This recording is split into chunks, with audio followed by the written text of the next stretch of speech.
Your Democratic friends, your corrupt media, they've been rushing to spin and deflect from the IG report's devastating revelations. Watch this. The Inspector General could not have been more clear about the fact that he says there was no conspiracy here within the FBI. I expected a sledgehammer. We just got the same kind of hammer you use to nail in a painting on the wall. I was surprised at how mild it was. No political bias influenced the decision-making at either the FBI or the Department of Justice. The decisions described in the report all helped Donald Trump win the election. All the errors were in Trump's favor. All of those people are just liars, political hacks, just spinning away. They don't tell you the truth, and they don't care.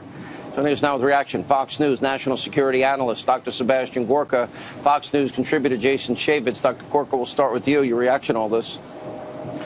Well, disgusted at all the details of the low-level stuff, buying somebody a meal to get a leak from them at the FBI.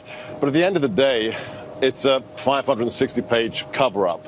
There's no real there. It doesn't get us to the point at which we have people perp walked out of the FBI and the DOJ for slow-rolling and undermining an investigation of a real crime, Hillary, and then trying to undermine a political candidate and his administration, Donald Trump. At the end of the day, and when you look especially at the text messages and these revelations, Congressman Chaffetz, I look at it and this is what I see. I see the people at the highest levels, FBI, DOJ, doing everything possible to prevent Hillary from going to jail. They did not enforce the rule of law with her. And then literally took a sledgehammer and started this witch hunt investigation against Trump, and they never stopped swinging the sledgehammer, which tells me we don't have equal justice under the law under this FBI director, under that last administration, and I think this is just the beginning, not the end. No, I really do believe that the American people understand that there was a whitewashing of what happened in Hillary Clinton's email server. There was not a serious investigation there. They never went after. They didn't. The report points out that they never went and got all of the actual hardware that was out there. Hillary Clinton was out there, destroying all the evidence. There was never a serious investigation from the FBI. And I disagree with Sebastian Gorka. This is the prequel.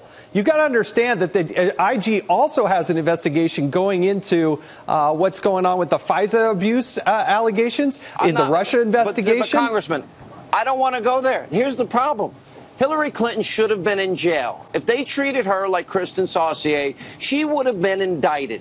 And you had all of these people we've talked about tonight protecting her, preventing her from getting the treatment every other American would get. And that's highlighted in this report. We now have hundreds and hundreds of pages of documentation, the manipulation of the media. It was an indictment of the media as well. I think the referral to the Office of Professional Responsibility will bear fruit. That takes time to play out, given the rules that they have to do. Should Hillary be charged based on what we know? Shouldn't she be charged? She should have been charged. She should have been charged a long time ago. Yep. Absolutely. And they protected her. And now they're going after Trump. The same people that protected her. Horowitz is too close to Comey. This is not what the American people expect. This is not justice. Today's IG report says there is no evidence that politics played a role in Jim Comey's actions in 2016. And they expect you to believe that because they believe you're stupid. But it is clear a lot of people in his life were deeply hostile to Donald Trump. And now we know the FBI was filled with the same kinds of people. Today's report reveals even more text messages to and from Peter Strzok and his girlfriend Lisa Page, including this damning exchange from August of 2016. Page texted Strzok, quote, "Trump's not ever going to become president, right? Right?" Strzok's reply, quote, "No, he won't. We'll stop it." Strzok and Page aren't alone either. Thanks to today's report, we know at least one other FBI official was militantly anti-Trump in his outlook. Mark Stein is an author and columnist. He joins us tonight. Mark, of all the many quotes in here are my two favorite because they reveal so much about the underlying assumptions of the FBI. So here you have Peter Strzok and to his girlfriend, quote, "Just went to a Southern Virginia Walmart. I could smell the Trump support." And then this on election night from an FBI employee. Trump supporters are all poor to middle class, uneducated, lazy pieces of human feces that think he will magically grant them jobs for doing nothing. They probably didn't watch the debates, aren't educated on his policies, and are stupidly wrapped up in his unmerited enthusiasm. These people, these FBI employees, see themselves as members of the ruling class looking down their noses at the country they're supposed to be serving. What does that tell you? Right. Well, it's absolutely extraordinary. This is the section chief of the FBI's counter-espionage division, and he sounds like some ranting idiot. And what's interesting to me about this is that the bias only goes one way. You can bet that if there had been one single email from any FBI or Department of Justice figure saying, I'm a bit sick of Hillary. I hope Trump wins on November, they would have put that in. Exactly. There isn't a single email here from any of these so-called policemen expressing anything other than not just the normal preference that people have for Democrats or Republicans, but in fact hyper-partisan fervor that is actually preventing them from acting as policemen. And that's what's extraordinary about it. I mean, I fell off my chair laughing. I mean, maybe it's because, as you can see, I'm in a sinister foreign country tonight, Tucker. I'm not like Sean Hannity just hanging out in Singapore. I'm in America's sworn enemy, the Dominion of Canada. We're going to come down and relaunch the War of 1812. So it Lots of luck. No, me and Justin have been planning it. We were shocked by the Inspector General's report. Justin's other eyebrow fell off, and he says we got to go down there and burn the White House all over again. So it's going to be a very tough pillow fight. That's right. So what is it's Christopher Wray today at his press conference when he was asked why hasn't he fired Peter Strzok, said, "Oh, well, we're going to do this by the book." What this report shows is that there is no book. You have the director of the FBI who thinks that he's not only the investigative detective, but he's also the prosecutor and the judge. That's not a small mistake. That's devastating.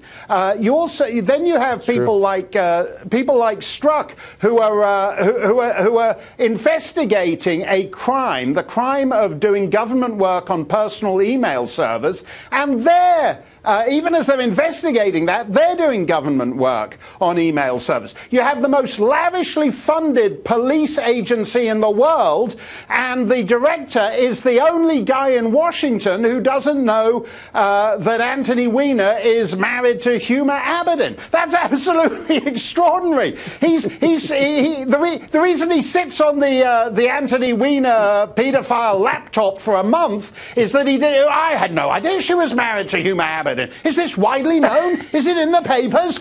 They were married by Bill Clinton. You're the FBI director. This is why don't you just as I said, we're going to come down and relaunch the War of 1812. You should have the budget. They should be reduced to the budget of some Moose Jaw police department, and then they might be able to figure out whether who Huma Abedin's married to.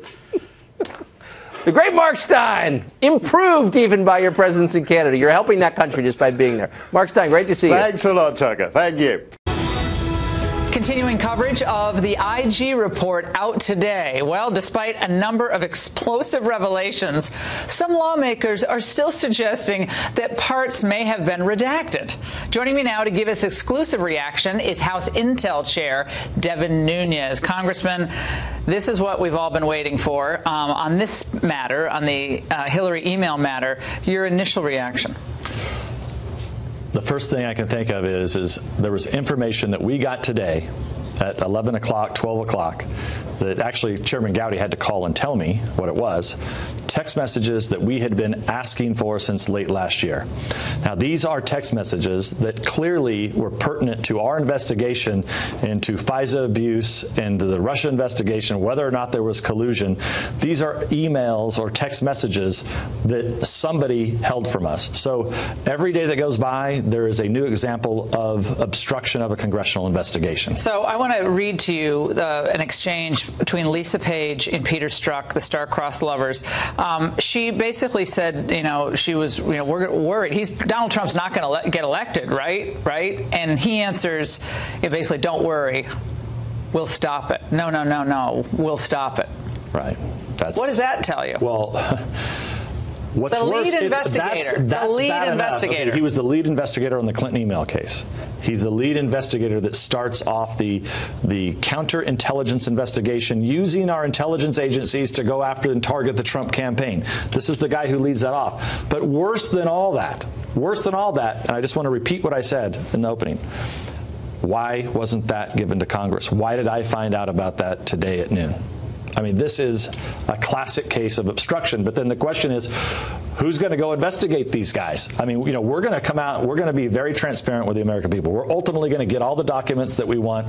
And ultimately, this is all going to spill out. And then people are going to ask, well, what are you going to do? Who's going to get busted? Who's going to go to jail? So Lisa Page's text was released before, but the Strzok, don't worry, we'll stop it. No, we'll stop it.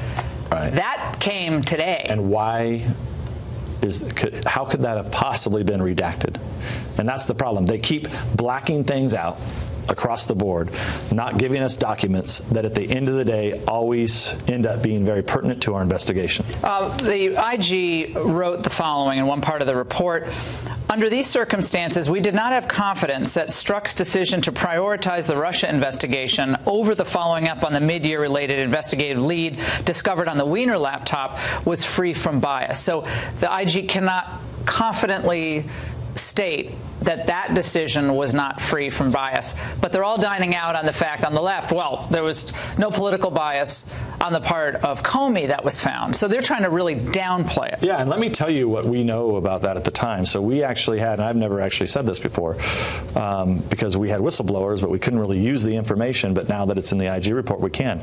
We had whistleblowers that came to us in late September of 2016 who talked to us about this laptop sitting up in New York that had additional emails on it. I mean, the House Intelligence Committee, we had that, but we couldn't do anything with it.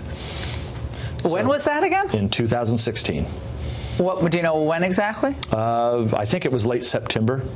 Okay, so ultimately, they didn't move on this until late October. So good FBI agents brought this to our attention, but what could we do with it? Well, there's another exchange I want to bring to your attention. Because you know why? I say that because it was all classified. And this is the game that Comey and company have been playing, is they hide behind this top classification. Secret, can't talk about it. Well, they all thought Hillary was going to win. And rocking the boat was tough. He made a decision to go after that laptop because he thought, oh, if someone finds out about it, they're going to think the whole election was illegitimate. Mm-hmm. And then they quickly dispensed with it. Nothing here to worry about. And you know what? That's true. But also what's true is that I think the same people in charge today still believe they can run the clock out. And they're trying to run the clock out for the rest of this Congress so we can't finish our investigations.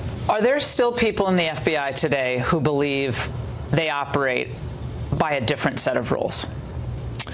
At the top.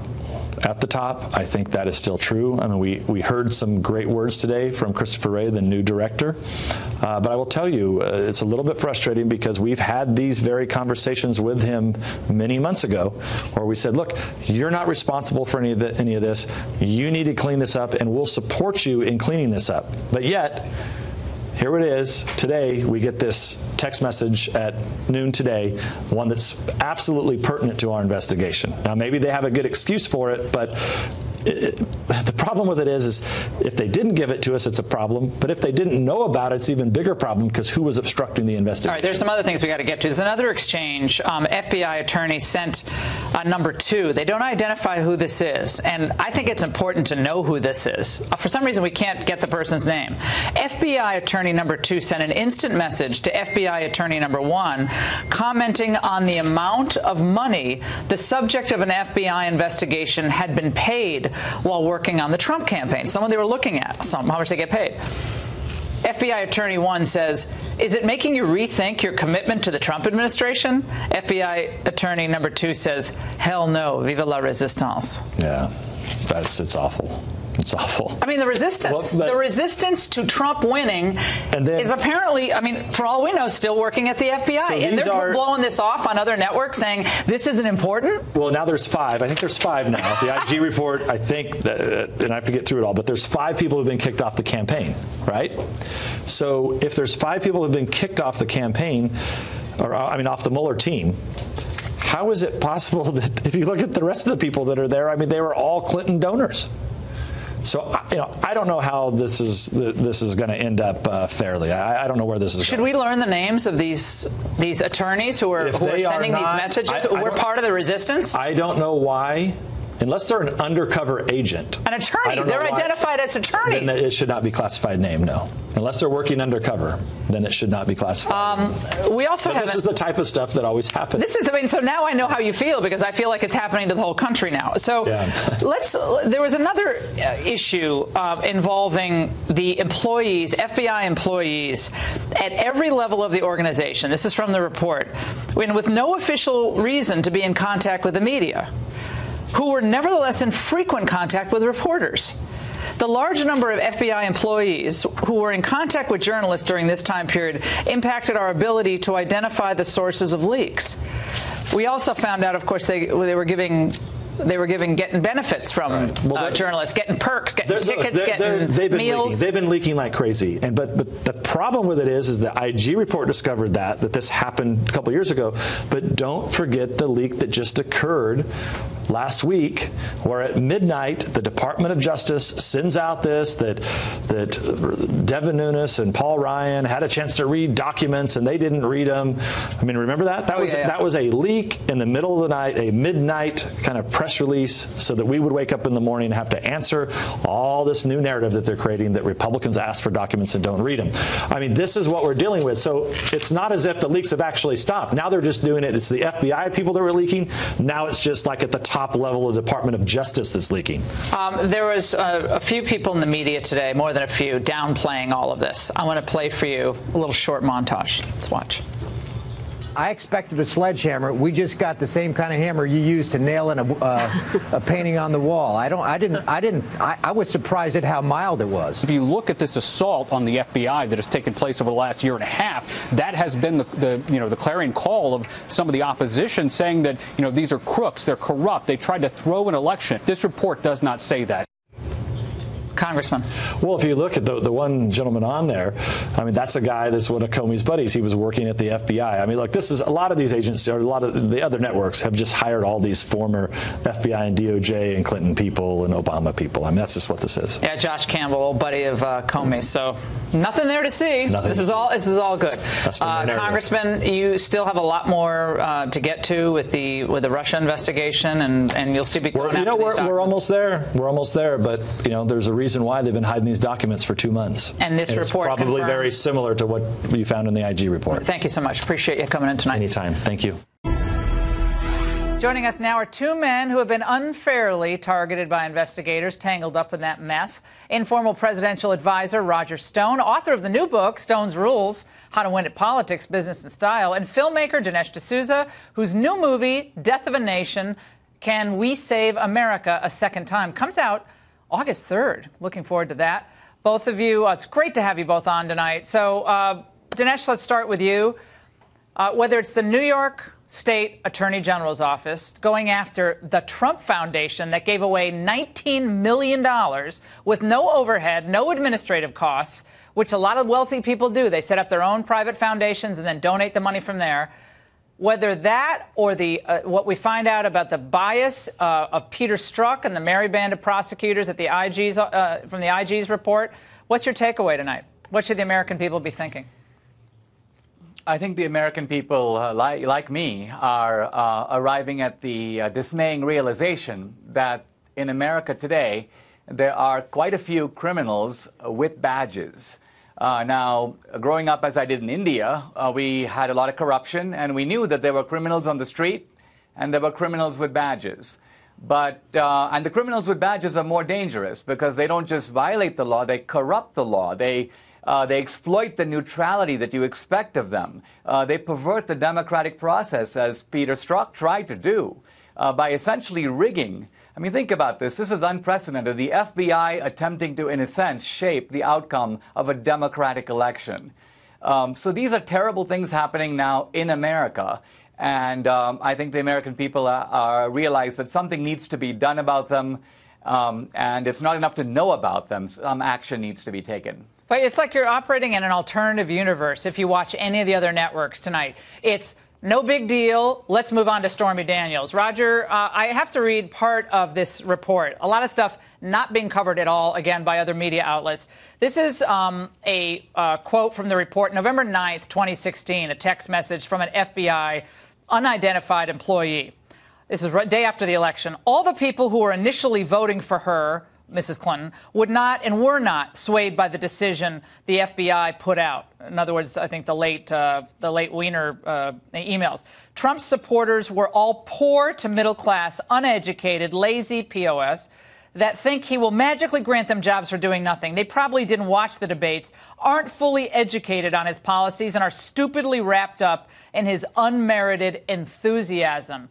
Has anything ever encapsulated, Roger, the elite's disdain for the American people?